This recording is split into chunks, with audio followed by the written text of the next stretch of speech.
ಎಲ್ಲರಿಗೂ ಮುಂಜಾನೆ ವಂದನೆಗಳು. ಪ್ರಜಲು ಈ ದಿನದ ವಾಕ್ಯ ನೋಡಿಕೊಳ್ಳೋಣ. ಯೆಹೋವನು ಬರೆದ ಸುವಾರ್ತೆ 10ನೇ ಅಧ್ಯಾಯ 9ನೇ ವಚನ.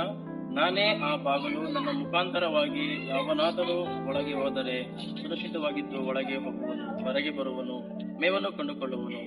ದೇವರ ನಾಮಕ್ಕೆ ಸ್ತೋತ್ರವಾಗಲಿ.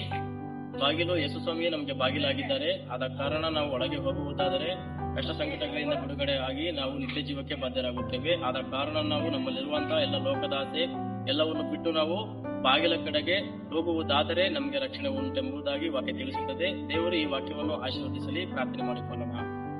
ಪರಿಶುದ್ಧನು, ಉನ್ನತನು, ಮಹೋನ್ನತನು, ನೀತಿವಂತನೂ ಆದ ದೇವರೇ, ನಾನು ನಿನಗೆ ವಂದನೆ ಸಲ್ಲಿಸುತ್ತೇನೆ ಸಪ್ಪ. ಹೌದು ಕರ್ತನೆ, ಈ ಸಮಯದಲ್ಲಿ ಸಪ್ಪ ನೀವೇ ನಮಗೆ ಬಾಗಿಲಾಗಿದ್ದೀರಿ ತಂದೆ ಸಪ್ಪ. ಹೌದು ಸ್ವಾಮಿ, ನಿಮ್ಮ ಮೂಲಕ ನಾವು ಬಾಗಿಲೊಳಗೆ ಬರುವುದಾದರೆ ರಕ್ಷಣೆಯು ನಿತ್ಯ ಜೀವವು ಇರುವುದೆಂಬುದಾಗಿ ನೀವು ವಾಕ್ಯ ತಿಳಿಸುತ್ತದೆ. ಅದಕ್ಕಾಗಿ ಸ್ತೋತ್ರ ಸಲ್ಲಿಸುತ್ತಾ ಈ ವಾಕ್ಯವನ್ನು ಆಶೀರ್ವದಿಸಿರಿ. ದಿನವನ್ನು ಆಶೀರ್ವದಿಸಲು ನಾನು ನಿಮ್ಮಲ್ಲಿ ಬೇಡುತ್ತಾ ಪ್ರಾರ್ಥಿಸಿ ವಿಡಿಯೋವನ್ನು ಕೊಡುತ್ತೇನೆ ದೇವರೇ.